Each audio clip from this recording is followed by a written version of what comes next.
Over a billion people play chess. And let me tell you something.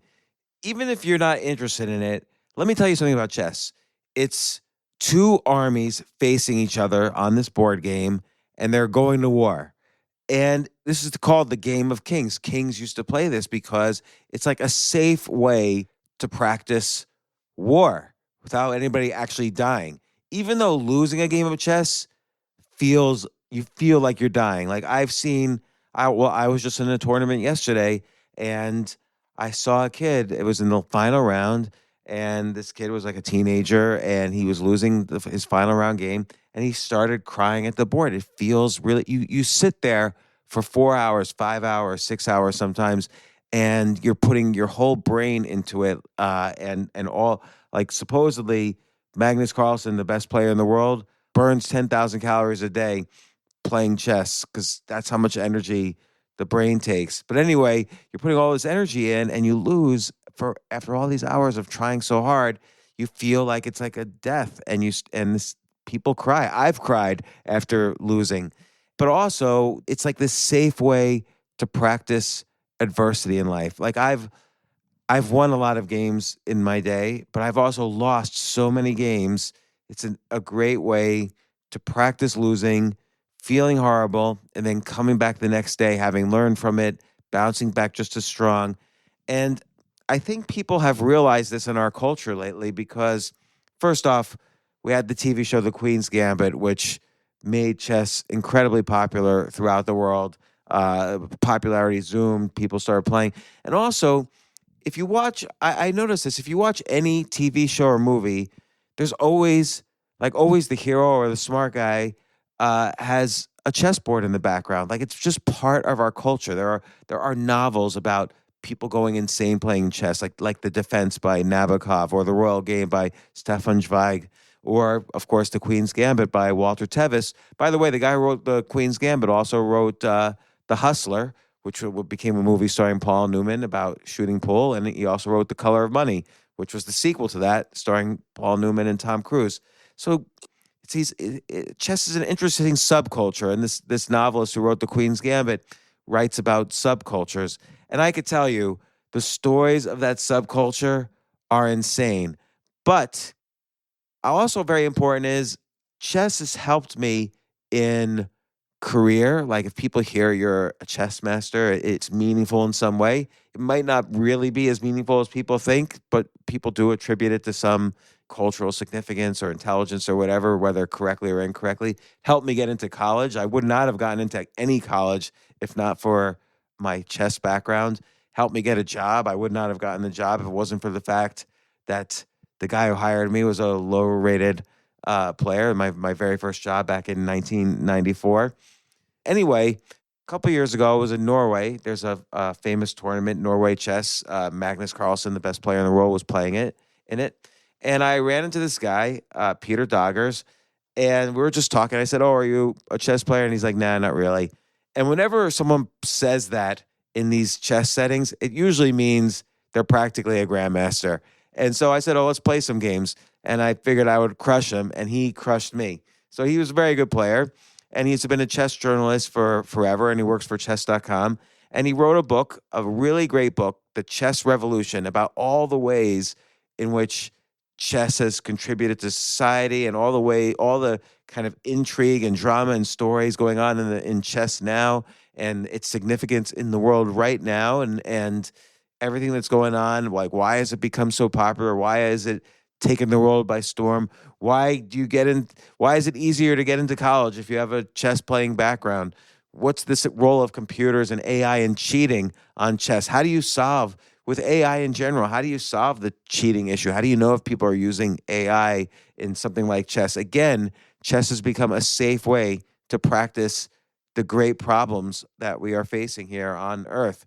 In any case, I talked to Peter about these issues and many more, all related to his book, The Chess Revolution, which I highly recommend. If you know someone who plays chess, get them the book, or you should read the book. In any case, had a great conversation with Peter about many topics, and here it is.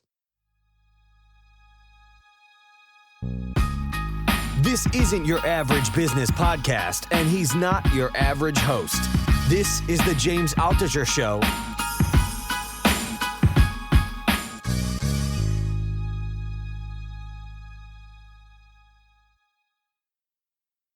What an enjoyable book, by the way, Peter. Great that you have It's it. such a pleasure to read like a good book about chess and like where I can like really relate to all the stories and things going on. And it's like you basically wrote your cultural history because chess has been such a big influence on your life, as it has been for many players. So anybody like that could relate to this book.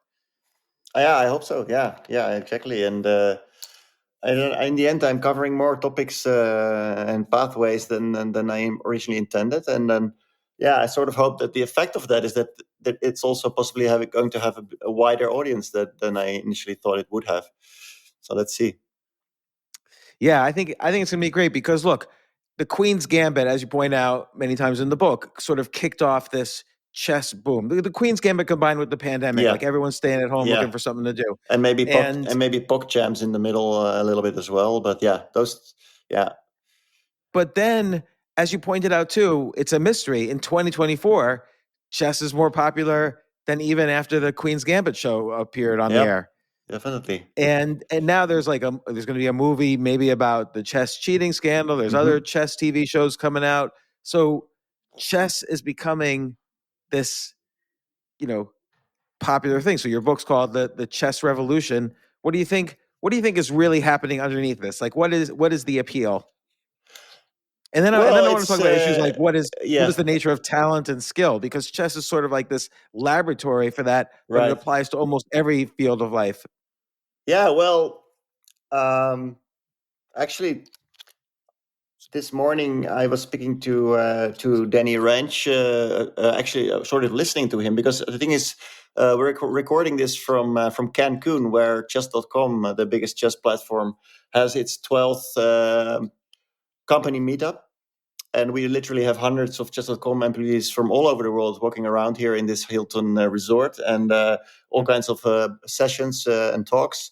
And Danny actually predicted that 2025 might actually be the biggest year for chess after all that we have already. And among the reasons are the things you mentioned, is this film production where Emma Stone is involved, and the Drive to Survive kind of Netflix documentary about cheating that we're going to have in April, where Eric and Danny, the two big guys from chess.com, are apparently revealing more than we know so far. And there's all kinds of collaborations between Chess.com and other brands coming up. So it's exciting, yeah. And as to where this is coming from, I think it's become a snowball effect also. That one effect is helping the other. Of course, pandemic was the first Kickstarter. Also, not just because people were more at home and were watching more Netflix and playing more chess, but also because Magnus Carlsen, the world number one player, kind of jumped into it a month into the pandemic by immediately starting to organize these giant online events. The Magnus Carlsen Tour, he called it, with all the world top players, big prize funds, decent sponsors and stuff. And that really got the ball rolling in terms of the increase of tournaments that people can play and people can watch. Combine that with, the whole streamer revolution, basically. That's my final chapter, where I'm telling about all the names, big names in chess, like Hikaru Nakamura, who became an extremely successful streamer, but also the biggest of them all, Levi Rossman. I also talked to him. He's Gotham Chess on YouTube, and I think a lot of people listening to this one will also know about Levi now. He's appearing everywhere in TikTok and YouTube Shorts, and he's doing so much. He's already had a talk at Google headquarters, so he's really being successful and really becoming this big influencer. There's so much to mention, but it's sort of all the powers coming together at the same moment, backed by this big platform that is really a company that is about growing the game, and then that all combined with the enormous history that we have, the 1,500 years of cultural history. So it's all happening to a game that was already super big, that was already so famous. So I think that is sort of the big picture summary story of it.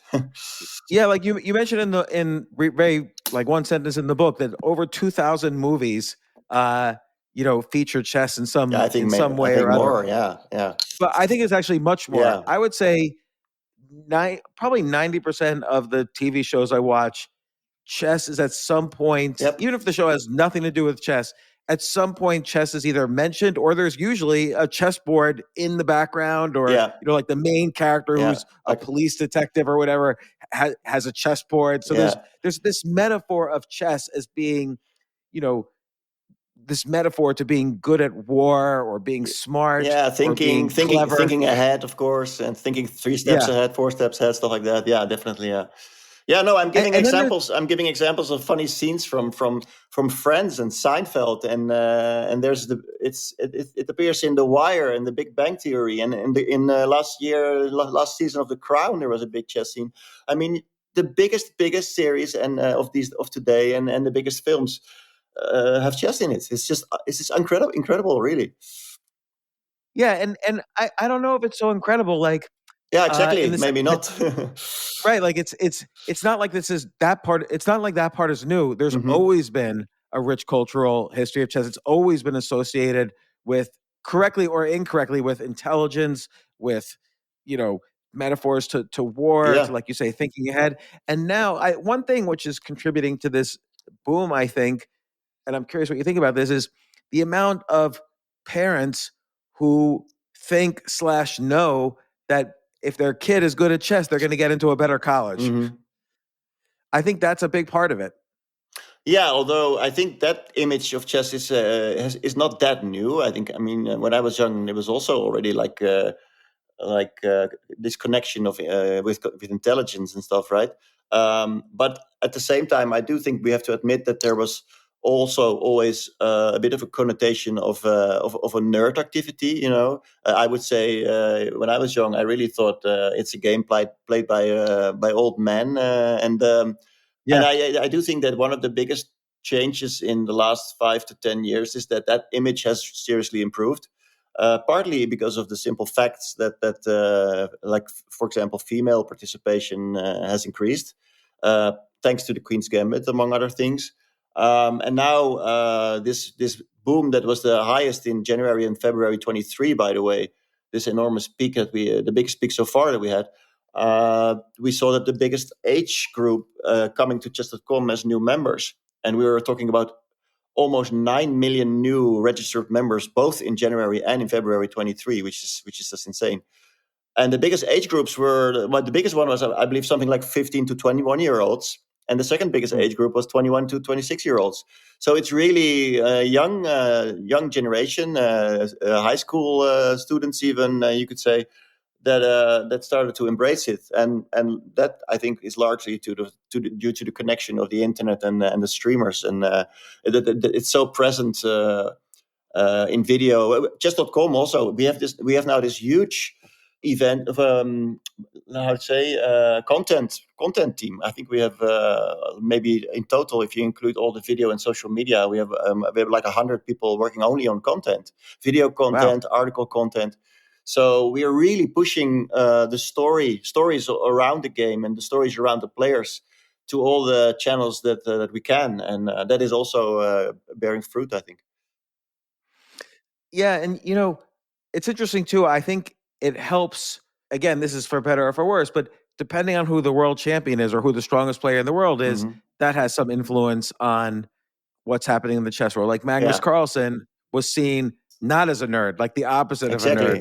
Yeah, There's photos of him and you at playing with you, like soccer yeah, or basketball. basketball, whatever it was. Yeah, Yeah, and then in 2010, and you mentioned this in the book, he had that modeling campaign with Anne Hathaway and G Star, yeah, and yeah. these were, and I remember the billboards in New York City, like Hmm. huge billboards Yeah. of like And in the Amsterdam, I world saw chess them. Yeah, champion. yeah, Yeah, and that probably, I don't know if that had a huge effect, but it had some effect yeah, of definitely. Yeah, so, and then now though, I would say it's getting big, but there's this existential question of, will it exist? Because cheating, you know, I think in this last Speed Chess Championship, Danny Rensch, who you just mentioned, was talking to the guy who had received the first Neuralink computer. Did you see those interviews? Yeah. He was a guest at the championship in Paris. Yeah. And Danny said, like, can you, he basically asked, can you cheat? Is it possible to cheat with this? And the guy said, no, you can only kind of say what square you wanted to move. You can't, you can't, you don't have anything kind of telling your brain what the best move is. Mm-hmm. But I was thinking you probably can cheat with it technically, because you don't have to say do E2 to E4. You could say to some intermediate, computer, make the best move for me here. Right. And then hand those coordinates to chess.com. And so what's going to happen when basically cheating becomes undetectable because everyone's got a chip in their brain? Mm-hmm. Yeah, well, if we talk about the technological possibilities for cheating, I always believe in the end everything will be possible. So in the next iteration of the software that they're using, I'm sure if they want to program something into it, they can. I mean, this is just simply how the world works, right? But I also want to say that although cheating is a very big topic still, and we're now talking about more than a year after the Carlsen-Niemann scandal and lawsuit was basically ended because the parties agreed to move on, and the lawsuit was ended, and they came to an agreement, and now they're playing again. Magnus and even Hans, they played against each other in Paris, but it's mostly because of our 14th world champion Vladimir Kramnik that the topic continues to be discussed on a daily basis in the chess world, because he believes that so many people are cheating, and he tries to sort of demonstrate that and prove his point. And by now, it's becoming a bit ridiculous, to be honest. The passion with which he defends statements that are clearly not true. For example, he claimed that Chess.com has fired half of their anti-cheating department personnel, which is totally made up, stuff like that. So he's really getting into a territory where it's getting dubious. But what I want to say is that the cheating problem exists, and definitely exists in chess, and we are fighting against it. And also, we will never be able to prevent 100% of the cheaters, but because of the technology, and because it's just we can catch a lot of them. And actually, one of my colleagues told me here that we have on the brink of improving our algorithm for catching cheaters, like by threefold. There's this new software that he partly with others has developed, and it's apparently insanely good. So we are going to get even better in catching the cheaters, but we're not going to get to 100% for sure. But let's compare it to other sports, and then ask the question: is it really that bad? I mean, we know the steroids in American sports. We know the stories of the times of Lance Armstrong and cycling, when basically everybody was taking drugs. There are other examples where we know that it's sort of common for a lot of top athletes to actually take something, either in the past or maybe still at the moment. And I think for chess, it's actually not that bad. I mean, I really do believe that if you look at the absolute top events where the top 10 or the top 20 players are playing, I'm pretty sure that most of them, and then maybe just every one of them is absolutely clean. I don't think any cheating is taking place. So yeah, it's like almost impossible to cheat. Exactly. So, and also, like, there's really no fun. Even if you were cheating online, there's really no fun to it because what are you proving? Like, you're just like this anonymous, nameless person doing well at a stupid game, an online game. I'm not going to say a stupid game, but you know as well as I do that there's always this percentage of people for whom the thrill of winning a game is going to beat their conscience, and some of them are willing to do it with any means possible. They just like to have, and it's partly because of the ratings also. They just want to increase their rating, and for whatever reason, but there will always be people doing it. Take a quick break. If you like this episode, I'd really, really appreciate it. It would mean so much to me. Please share it with your friends and subscribe to the podcast. Email me at altucher@gmail.com and tell me why you subscribed. Thanks.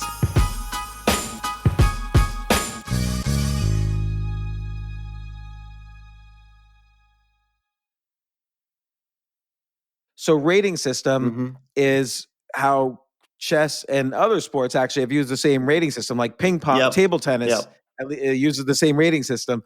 And basically it statistically determines which chess players, at least right now, based on their recent performance, are better than other Yes. players.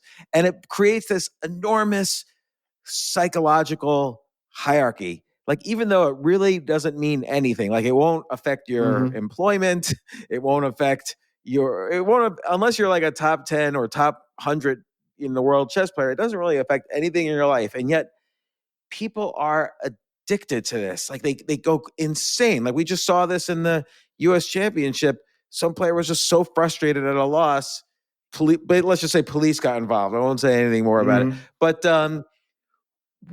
what makes it so personal, a game of chess? Like, when you lose particularly a game of tournament chess, it feels really personal. You Yeah. feel in pain, in physical pain. I know, and all players who have been active in tournament play know this saying that no matter how nice a game you played, the emotion you will get from a win will never be as strong as the emotion you will get from a loss. The loss will always, let's go. Your neutral emotions are 0. The best win you can get is maybe 10, but the worst loss you get will be -30. It will be so much stronger, the effect on you when you lose a game, and particularly the way you lose it. Of course, the games where you outplay a stronger player and you had this great day, and you only have to win one more move and it's over, and then you blunder your queen, and you realize that chess is just this horrible, brutal game, and you're starting to think, why do I even play this? And it's just too brutal. In football, you can be 8-0 up in soccer, and there's no way in the last minute the other team can score 10 goals, and you know you're going to win that game. In chess, this can happen. You can be 8-0 up, and 1 minute later you're basically 8-9 down, and you lose the game. It's unbelievable. It's painful, and yet that's part of what is addictive. Like, and you describe this in the book. Like, you could say, okay, I'm going to play one more game online tonight. My rating is 1998. I just want to get over 2000. And I'll play one more game and clinch it, and then go to sleep. And then 7 hours later, you're at, like, as you the exact number, you're at 1911. You never made it to 2000, and you're upset and crying and whatever. But yet it is, like, strangely more addictive than any other game I've ever played. Maybe poker comes close. Yeah, and of course, I think the rating is one of the most important parts of that. If the rating system wouldn't exist, I think it would be a totally different story. But also, it's a really twisted way that we approach this rating, because I mean it doesn't really make sense. For example, I'm also describing that Magnus had 2882 twice in his career, and for a while he changed 2900. It's just 18 points on a scale, and it doesn't mean anything basically to have this round number. I mean, myself, my highest rating ever was 2292, and I'm annoyed that I never reached 2300. But it's just 8. What is the difference, right? And in fact, the whole rating system, which was devised by Hungarian American professor Arpad Ilo, it was basically only intended to actually compare contemporary players of the same era with each other. So it's mostly a comparison tool, not a tool for actually telling someone who what the strength is. I have this great quote from him, this founder or inventor of this system, and already in 1962 he wrote that the calculations of the rating system should be compared to the measurement of the position of a cork bobbing up and down on the surface of agitated water with a yardstick tied to a rope and which is swaying in the wind.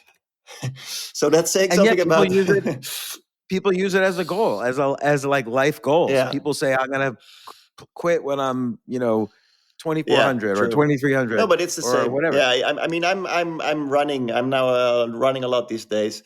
And it's the same thing. People want to finish it under 3 hours, under 3.5, or under 4 hours. Those are the marks, right? Nobody cares if you run it in 4:01 or 4:03. No, it's important that you get it in 3:59. But it's such a small difference. And yet, I don't know if the addiction really is that connected to. I mean, now thinking about, like, think about like a player like not a player, but like the artist Marcel Duchamp. So Yeah. famous artist, was already had like this amazing career as an artist. Yeah. And then he basically stopped doing art for like, I don't know, 30 years Yeah. just to play chess. Like, Yeah, that's true. in Actually, cafes. yeah. You're basically saying the addiction definitely existed before the Elo system existed, right?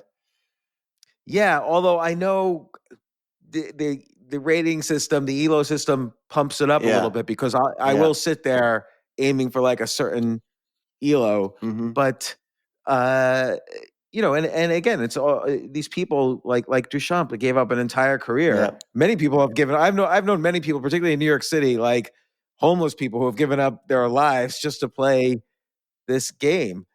Yeah, no, I think it's definitely also partly the intrinsic components of the game itself. I mean, as I describe it in the book, a lot of people have different meanings and different feelings for the game. But and for me personally, I always saw it as a kind of a story. When you have this beautiful the starting position, by the way, is one of the most beautiful positions of chess because you really see these two armies sort of waiting for each other to approach each other again. They're really sort of always ready to make a new fight. And for me, it's making a new story. They are ready to create a new story, and we have like these two authors playing one color each, and they're sort of co-creating this new story that will emerge on the board. And they have no idea where it will be going, but they know that they have created earlier stories, and some of them were absolutely brilliant and beautiful. And so it's also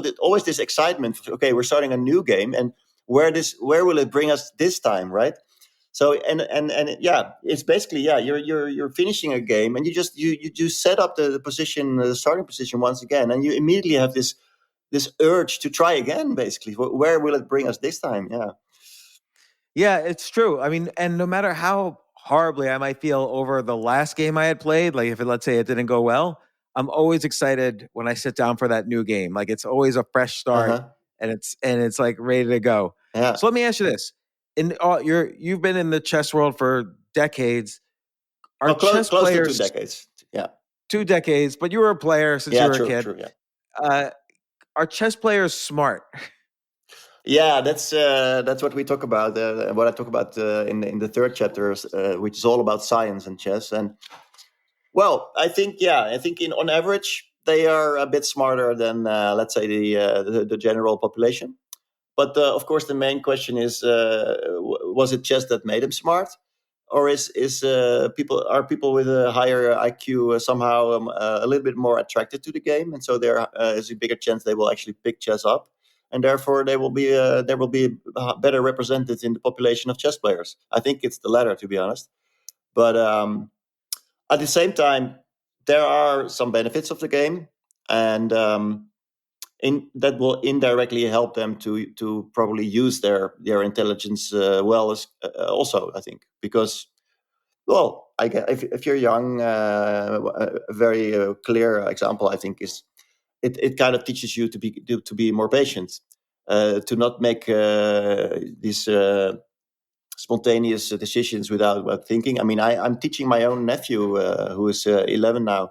I'm teaching him chess, and it's still we're now playing chess for 1.5 years, and still whenever I'm giving him a puzzle, he immediately wants to give the answer, and now he's sort of slowly learning that it actually makes sense to try to be a bit quiet and think about the position first, and then come on. And that is of course some value that is useful for every life.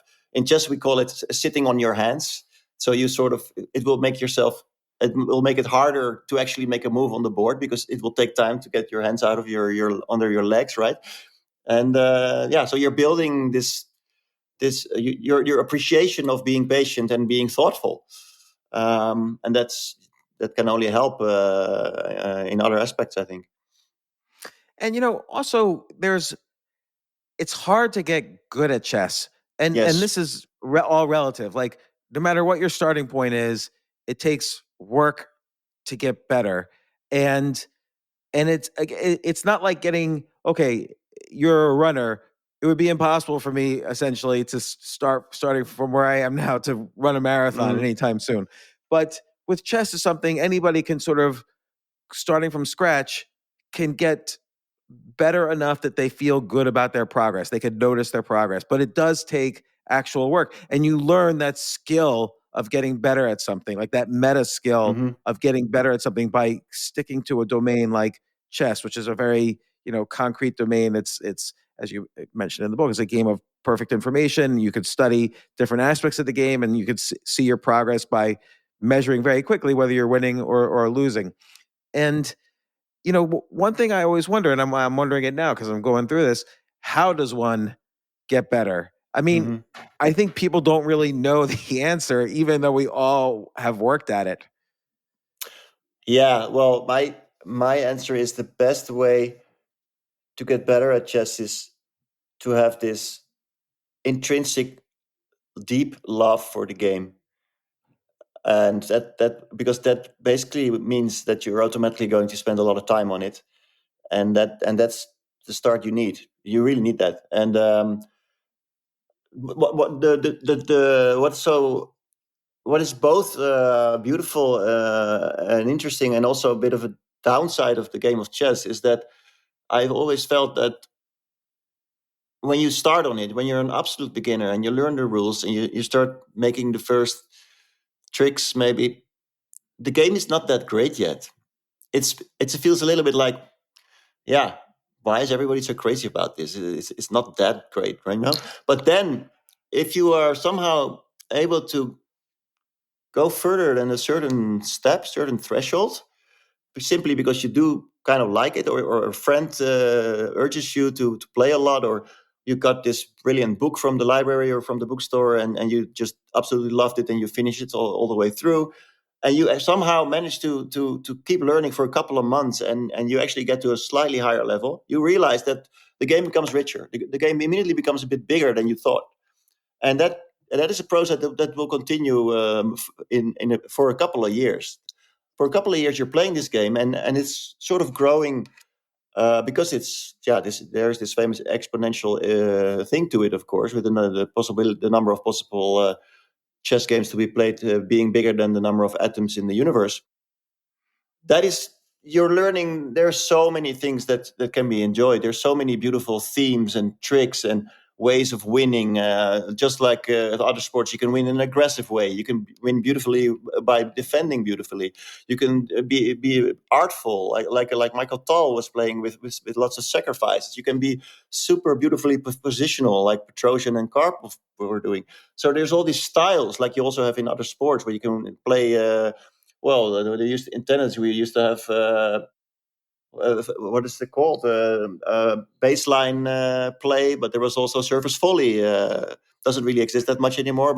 And in football, you have the catenaccio from the Italians, and you have the attacking play from my own country, total football. So all these things are also happening in chess, and the better you get at it, the more you will discover. And that's why I think a lot of players, a lot of people, there's still a lot of potential for this game to grow also, because if more people sort of become a bit better, they will all sort of make all these new discoveries, and only then, they will sort of realize how beautiful this game is. Well, what did you do as you were getting better to kind of? What do you think was the biggest sort of aspect that you studied or learned that increased your strength? I think it was sort of two things. By the way, we're talking about early 90s, so it was sort of just before computer influence and internet influence started For changing. me, it was late 80s.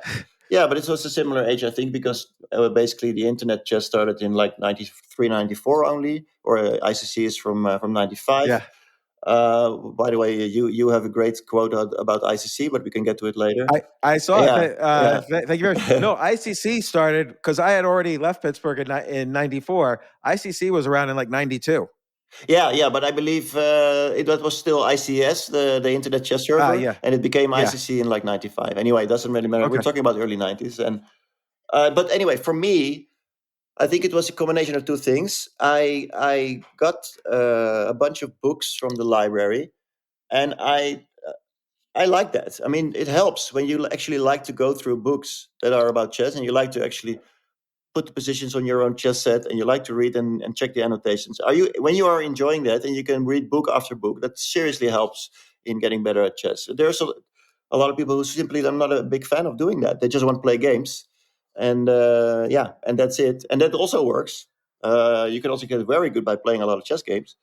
But for me, it was this love for going through books, and also from the very early start, I was introduced to Bobby Fischer and his well, not to him personally, but to his story, his incredible story, him being a prodigy and becoming a grandmaster in 15 years old in the 60s and or late 50s, and beating all the Soviets, of course, and his famous match in 72, and I actually watched his games with Spassky in 92, because 20 years later they had this rematch. And it was right before the internet sort of started in the Netherlands. But we had the games on teletext, on the television. The British called it CFAX. We call it teletext. By the way, in Holland, it's still quite popular. It sort of disappeared in almost every country, but in the Netherlands, we still use teletext a lot. And the moves were coming in. They were playing in Sveti and in Belgrade, and it was amazing. Bobby Fischer was on the board again. It was huge. It was worldwide news, and the moves were coming in live through teletext. And I had this chess set in the living room, and I was literally following the game and looking at it, and that also helped. It helps. So it helps. My point is, it helps when you have someone to look up to. You have a hero that you really like, and you can study his games. I had this book with all his 750 games all in one book. So I played through almost all of them, and so that's the second thing I believe, that I had this guy I looked up to, and I wanted to be like him, and I started playing his chess openings with white and with black. I started copying what he was doing, and I wanted to play in his style. That also, it really helps if you have someone like that also.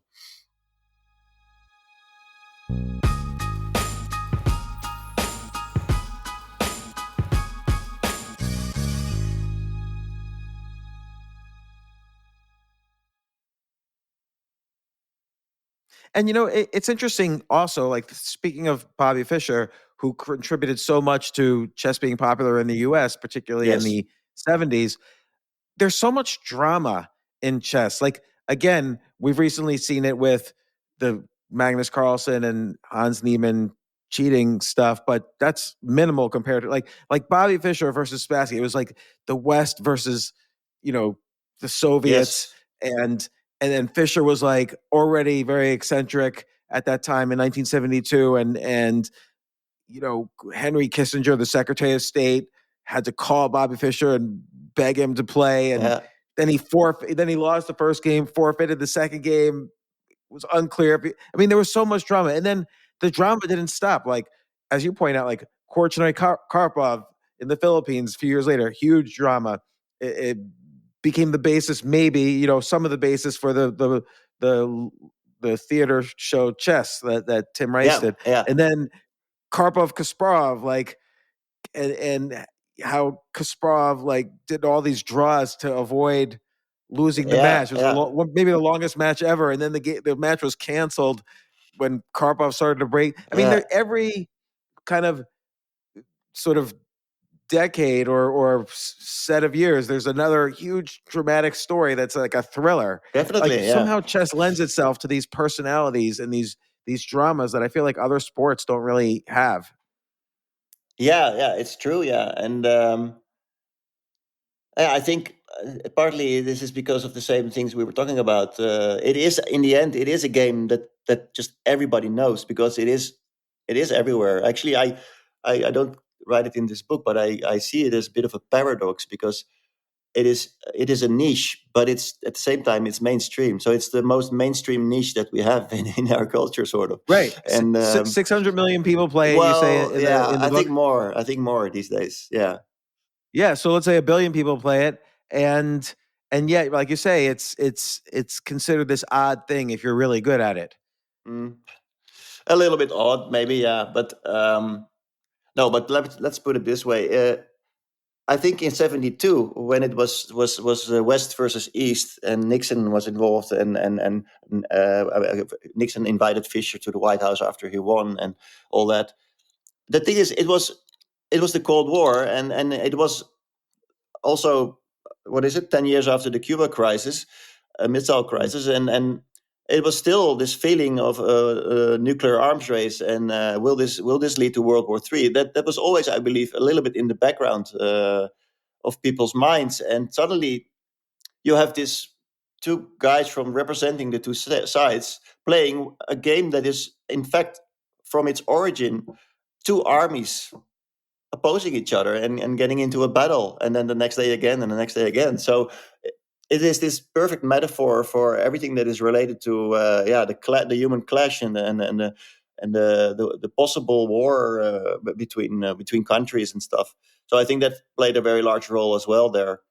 But Plus, then the plus the personalities, eccentricity the of personalities, Fischer. yeah, exactly. The personalities were very important as well. And the funny thing is, as I actually also spoke to Tim Rice, as you mentioned, behind the musical Chess, and he went into to watching this match and thinking about it like, well, the West are the good guys, right? And then and the commies are the ones we're fighting, right? And then it turned out that Fischer was actually a very problematic person, and maybe you could say maybe not a very nice person actually. And Spassky was this very soft human being, a lovely guy, and he sort of allowed all the shenanigans that Fischer was putting into this match, and you could say that Spassky was the one who saved the match, because the whole team they were actually telling him, we should stop here. This is too much. What Fischer is doing is all his demands with the cameras have to go out of the room and all that. And Spassky was like, no, I want to play this. So in essence, he saved the match actually, together with the FIDE president at the time, Max Euwe. But so it's this interesting paradox of their personalities. And then in '78, Karpov was a very strong communist representative, but Korchnoi had actually defected. Korchnoi was a Soviet player, but he defected to Europe. So suddenly it was also West versus East, and Korchnoi and Karpov were both not that soft. They were really they really didn't like each other, and there were all these weird things happening. Korchnoi wearing reflective sunglasses to annoy his opponent, and because he thought Karpov brought a parapsychologist. Yeah, exactly. Who was sitting in the first row. Yeah. Yeah. And then the story of the famous blueberry yogurt brought to Karpov's board that led to a protest, because bringing a yogurt during the game can be a sign of cheating, of course, because it's a way of giving information maybe. So after that, he was only allowed to get the yogurt at the exact same time every day, so that it couldn't be a sign anymore. These kind of dramas and stories aren't just in the modern era. Like in the 1860s, Paul Morphy, an American, suddenly became out of nowhere the best player in the world, and was like blowing up Europe in terms of like just destroying everyone. But he was this eccentric, conflicted person who after like flaming all over the world, like he just was the best ever, and then suddenly he completely rejected chess and refused to play it or talk about it. And which, of course, Steinitz, the world champion, tried to play him. He wouldn't play. Yeah. No, of course, the chess fans always feel it's such a huge pity that Morphy played only a couple of years, actually. And he had this unbelievable tour going through Europe, and he was clearly better than the rest. He had this unbelievable talent, and was crushing all the masters in Europe. And then just after a few years later, he already quit, which is just unfathomable, basically. Yeah. And unfortunately, he's also an example of someone who had mental issues later in life, and I wonder if, like, to be so obsessed with something, there's a danger always of like tipping over into that, mental instability. I think so. Yeah, I do think that you run a higher risk with that, but at the same time, I think just a handful of people have created this image that, like, all chess players must be a little bit crazy, right? Because they are so good at chess. I think that is extremely exaggerated. I mean, we had Morphy, who was mentally ill at the end of his life, while Fischer was not great. So let's put it that way. At the end, later in his life, he was a strong anti-Semite, for example, and he conspiracy theorist that anyone these days would be proud of. And now, unfortunately, what as I said, what Vladimir Kramnik is doing is also starting to edge towards the very weird areas. But yeah, let's face it. We had thousands and thousands of strong chess players, and if we can only mention a handful of people going in that direction, maybe it's not that different from everyday life. Another thing that's interesting, and this, like, let's compare this to tennis, for instance. If you take the best tennis players from the 60s, like, say, Arthur Ashe, Mm-hmm. and you take them at their peak, time travel them to now, and put them up against, Federer, let's say, at his peak, Yeah. Federer is going to destroy him. Yeah. Like, it would be 6-0, 6-0 every match, Yeah. even though Arthur Ashe was the best player maybe in history at his time. And chess is a similar kind of thing. Like sports and games evolve, and the best of any one era is always going to be better than the best of Yep. the eras before. And I once read some quote that Caruana, who's ranked number 2 in the world, Fabiano Caruana, somebody once told me that if Caruana time traveled back into the 1950s, he could basically beat any prior world champion, while blindfolded. And that's probably true. But if you're saying teleported to the 1950s, you always have to ask yourself, are you teleporting him with all the knowledge that he currently has about the game? Or are you sort of Yes. letting him grow up in that era? Because then, of course, it's a very different story. Well, that is the question. So Yeah. if you take so let's take the world champion from like the 20s, Jose Capablanca, Mm-hmm. and if you time traveled him as a kid to now, would he have the talent and strength to learn how to be among the top players, or even be the number one player as he was then? Well, yeah, and then we get into the era of would he have the personality to work with computers, for example? I mean, a famous quote from Jan Timman, for years the strongest player of the Netherlands, and he was actually number 2 in the world in 1981, best of the West, we called him. Jan Timman said, "I don't think I would have been a chess player at all in the modern age, because he really liked how chess was before the computers were there.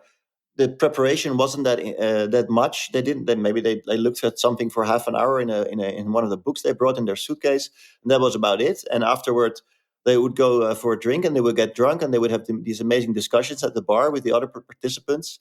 And these days, it's 3 hours of computer prep in your hotel room. You play the game, and then you need to also do a bit of fitness. You have your dinner. You need to get to bed early. Maybe if you're Hikaru Nakamura, you're streaming your game. You're explaining it to your fans how you played that day, and then you go to bed. And then next day, rinse and repeat. So it's a very different lifestyle. And to be honest, if you mentioned Capablanca, who was also famous for doing pretty well with women, I don't know if he would have enjoyed this life that much, actually. But maybe someone like Lasker, who was a very good mathematician as well, maybe he would have been someone who could actually be pretty good these days. But interestingly, like, Lasker is very unusual in that he was still world champion when he was over 60 years old, I believe.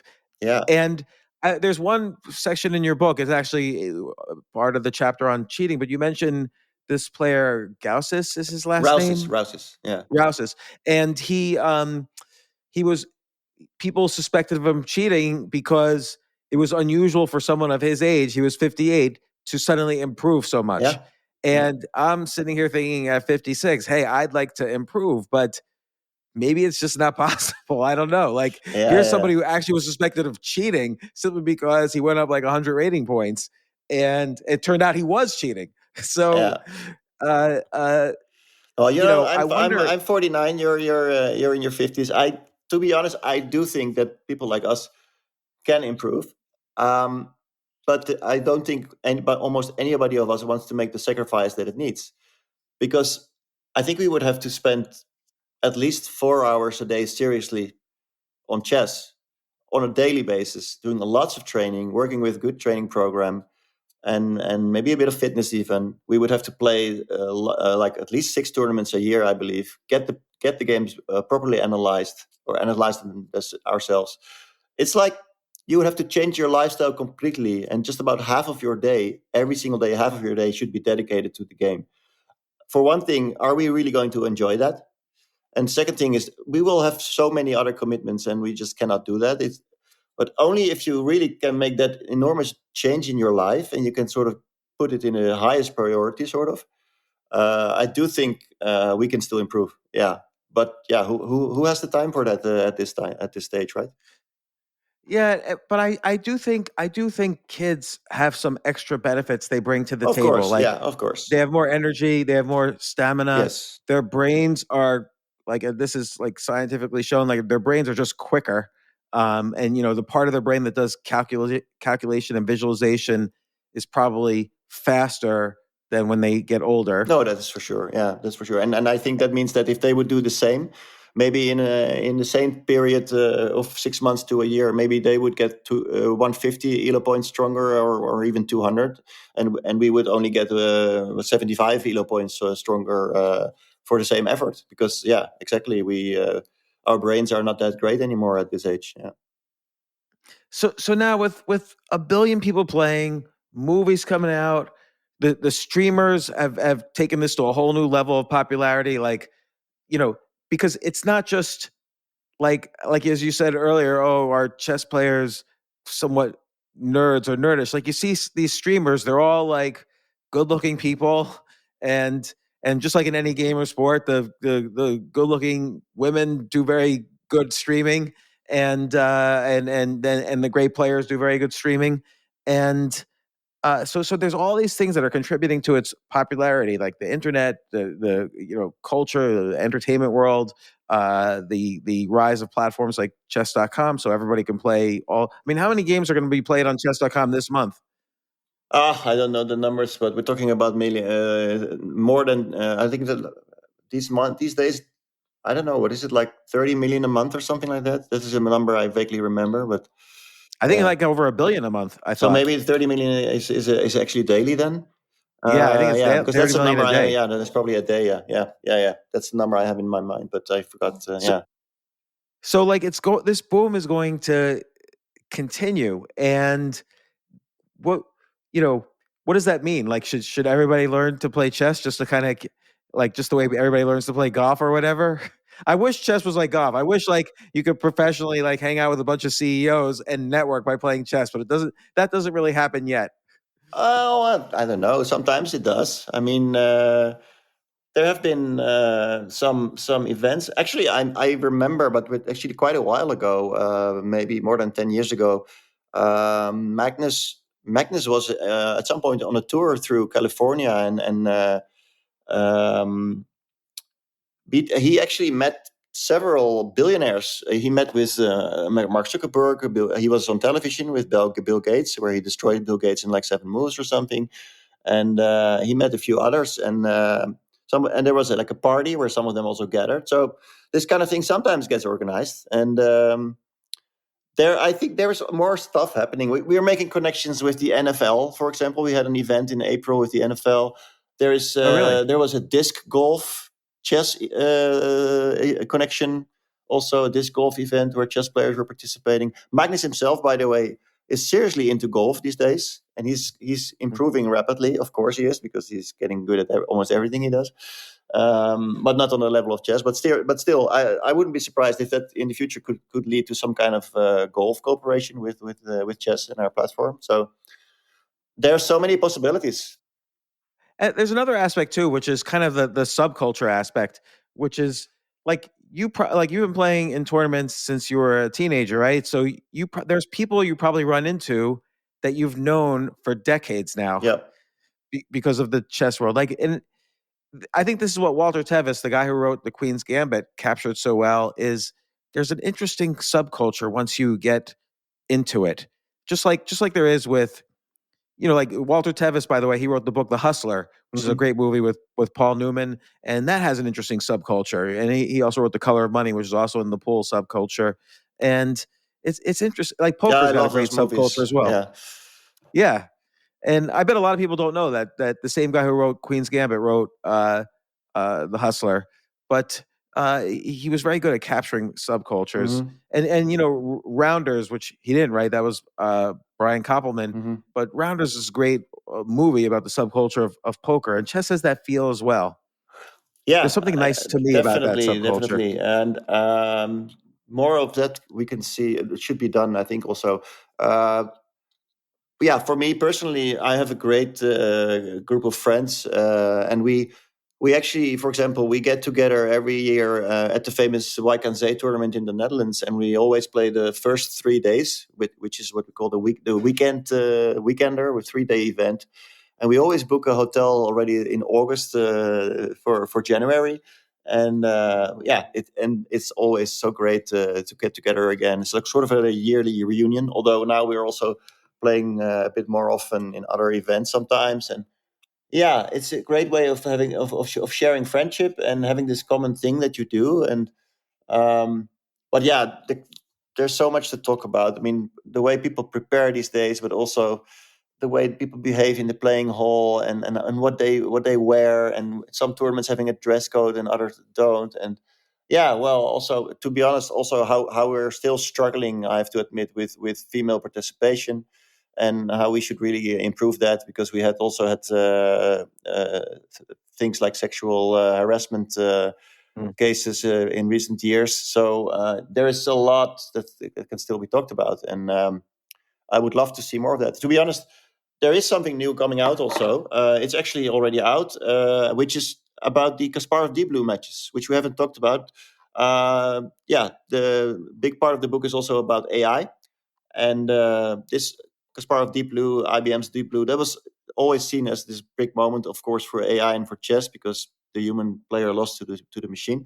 And there's now this series, this great series. I've watched all 6 episodes already. I've posted a review of the series. It's called Rematch. Where's it, Aaron? Where can I find it? Yeah, it's well, it is. You can find it on this Art of France website.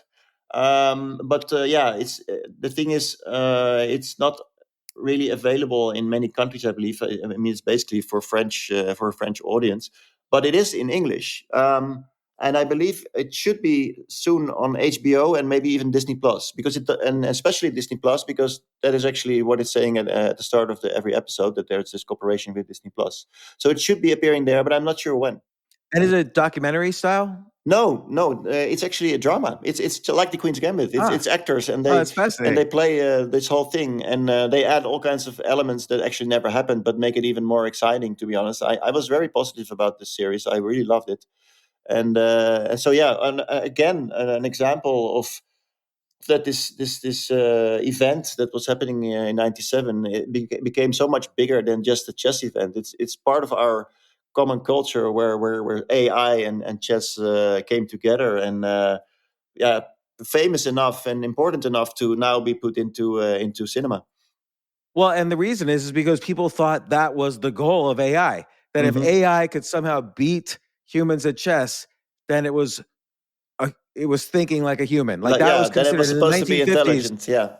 Yeah. That was considered the goal of AI initially. Mhm. And I look, before Deep Blue was Deep Blue at IBM, it was called Deep Thought. It was at Carnegie Mellon University. Yeah. And before that, it was called Chip Test. So Yep. even when it was Chip Test, I was Chip Test / Deep Blue was my office mate when I was in graduate school. Like all those guys we were office mates, and I was the chess player among them. And I would just play Chip Test all day long. And then when ICC or ICS was around, I actually did use Chip Test once to cheat against somebody I didn't like very much who I was playing, and I just wanted to crush him. But so I think I'm the very first online chess cheater, and that's the one and only time I will do it. I did it, but and then Danny Slater, who was the real founder of ICS, he basically said, "Don't do that anymore." So I stopped doing it. That's good stuff. Yeah. But yeah, it was and now it's so interesting that AI has crushed humans. Mm-hmm. Yeah, and of course now we're what is it?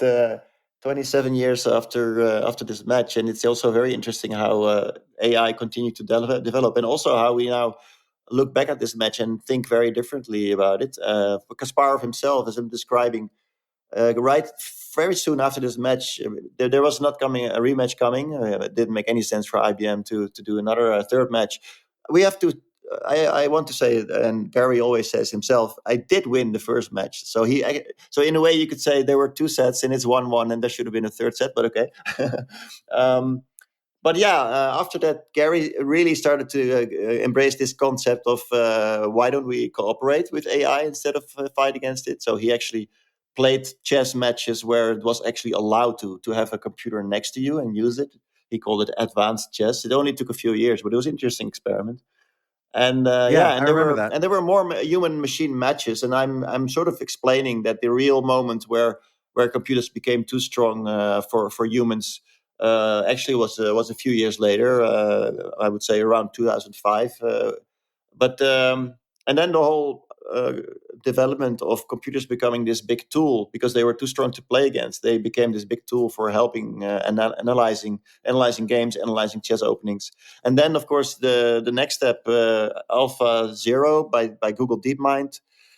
Well, we all know Demis Hassabis, founder of Google DeepMind, got a Nobel Prize a few weeks ago for Yeah, in chemistry. chemistry of all Yeah, things. and it was about the protein folding discoveries that they made, and they used algorithms that had before been used to play chess and to play Go. So again, we see this that our game was sort of the early laboratory, the smaller limited area to test things out, and it later became this very important algorithm that brought us further in chemistry. So yeah, what I wanted to say is basically what Kasparov said is he looks now back at it and basically says it was a very strong computer, but it was limited intelligence. It was he was good at playing chess, and he said it was like losing to an alarm clock. Well, it's interesting because Deep Blue then it was all hardware. Like their insight when they made Deep Blue was to get rid of as much of the software as possible, Uh-huh. make it as dumb a chess player as possible, but that and then code that into the circuitry itself, so there wouldn't be software. It was in Yeah, the chip, yeah, and that made it 10 times faster or 100 times faster than any other chess computer. And basically, Gary was beaten by speed, whereas the reverse is AlphaZero, yep. made by DeepMind and then Google, where AlphaZero is really quote unquote intelligent. It has chess intelligence. Like even if it Yeah, only looks one move ahead, it's supposedly like a 2400 rated player at just one move ahead. no, Deep Blue was able to calculate at the peak performance, I believe, 200 million moves per second. And I think the AlphaZero only got to like 30,000 million, 30, what is it? I think much so. I Much, think not even it was that. much less. It doesn't really matter the Yeah. numbers, but AlphaZero much less than that, and which automatically means that the way it's thinking about the moves was much smarter. And of course, it's all based on similar techniques as, for example, ChatGPT or in this case, Google Gemini. We're talking about large learning models and self-learning mechanisms playing millions of times against itself, improving it that way instead of putting code into it and telling it And, what is good and what is bad. and it's interesting the strategies that AlphaZero has developed using this completely different, more AI like approach is very almost human in Yeah. approach, but just better. It's like a superior human race, Yeah. improved the strategies of chess. And Yeah. so guys like Magnus Carlsen, the best in the world, learn from studying AlphaZero's games. Yeah, that's true. It was immediately when the first games of AlphaZero came out. It really felt like it was playing in Kasparov style or Michael Tal style with a lot of beautiful piece sacrifices. And but there were also these very specific positional themes running with the rook pawns up the board is a famous one, or a very different evaluation of king safety, where you can actually do much more with an open king than we thought before was possible. And there's other examples, and clearly the year after it came out, so we're talking about 2018. There are several examples where Carlsen really adopts some of those ideas in his own games. So we have this direct direct influence of AI on the style of the best player, the best human player. Yeah. Yeah, like he was able to continue learning after being the best player in the world Yeah. because he relied on the computers to teach him. So it's very interesting. Again, it's all part of the cultural history. And you take a guy like Kasparov, who famously lost to Deep Blue in 1997. That ultimately, through history, will be what he will be known for. Is like this Yeah. pivotal AI chess moment. And even though Kasparov is such a great player and such a great player in chess history, that's where he stands That, out by the in way, kind is of literally what he Earth says. history. I don't want to give too many spoilers, but it's literally what the actor says in the sixth episode of Rematch. He says, I will be remembered for two things: that I was a world champion and that I lost to Deep Blue."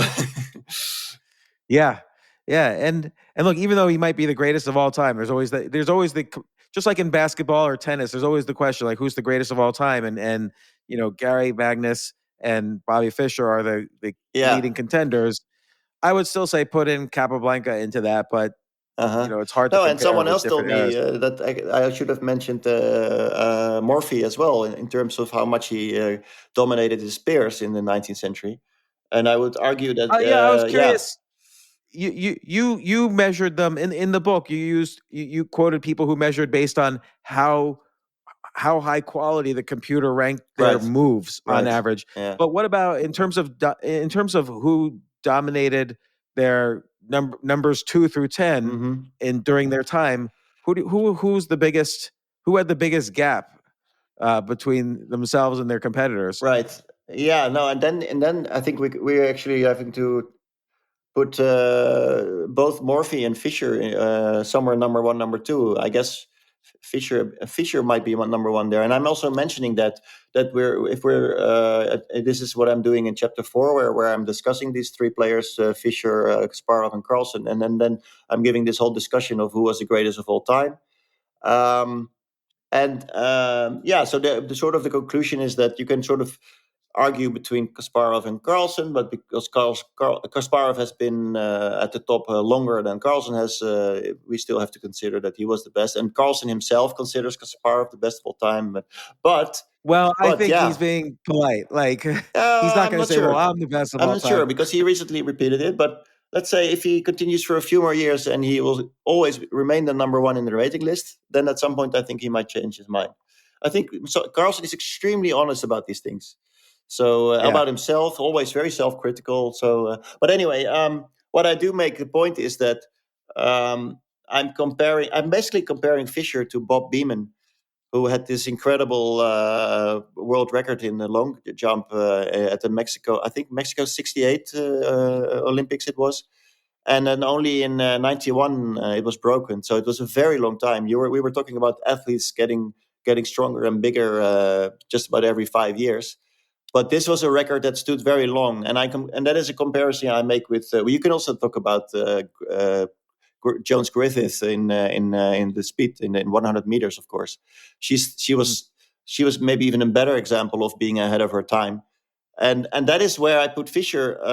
You're right. As we talk about dominating his peers the most and being the most ahead of their time, it was probably Fischer because if you look at his performance of 1971 and 1972, he was basically playing on 2800 level.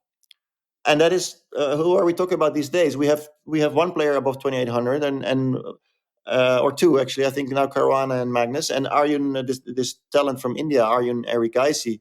He's on the verge of breaking 2800 as well. So we're talking about a level of the absolute best players in the world of today. And Fischer was doing that in the 70s. So really, By that by himself, which makes himself, it yeah, really much more without the difficult. computer, exactly, without the help of the computer, also, yeah. The way the rating system works, in order to maintain that 2800 level, you have to dominate really heavily. Like you have Yeah, like you have to do what Fischer did, which is win matches 6-0, no exactly. draws. Yeah, exactly. And it's hard to imagine any two players, Magnus and any other player in the top 100, where it being like a 6-0, 6-0. But No, Fischer did no. two And one of two the and a half reasons, matches. by the way, one of the reasons for that is important to mention is that the computer has helped today's top players to become better defenders. I mean, Mm. Fischer's opponents were not defending well in bad positions in these matches and in other tournaments. But these days, all these top players have learned from the computer that that bad positions can often still be defended to a draw.